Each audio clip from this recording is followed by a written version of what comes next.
আসসালামু আলাইকুম। আজকে করব হলো মলাই মাছের চচ্চড়ি। মাছটাকে প্রথমে ধুয়ে নিয়েছি, তারপরে দিলাম পেঁয়াজ আর রসুন কুচি, আর দিলাম হলো পাকা টমেটো, আর দিব হলো একটা আলু কুচি করে নিয়েছিলাম। এখন দিলাম কাঁচামরিচ, আর দিলাম লবণ,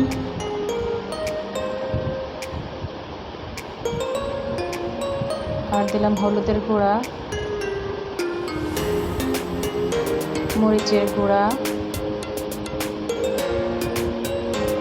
সবশেষে দিলাম হলো সরিষার তেল। এখন সব একটু মেখে নেব,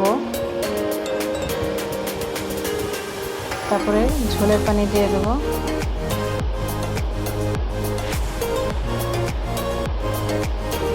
মাখানো হয়ে গিয়েছে।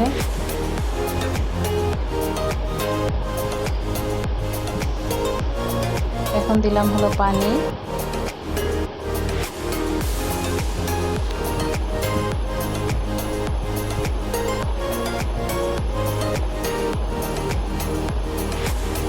আবার একটু মিশিয়ে নিলাম। বলক এসে গিয়েছে।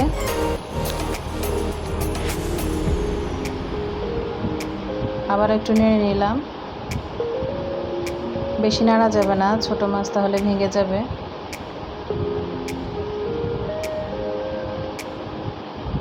হয়ে গিয়েছে, এখন বাটিতে নিয়ে নিলাম।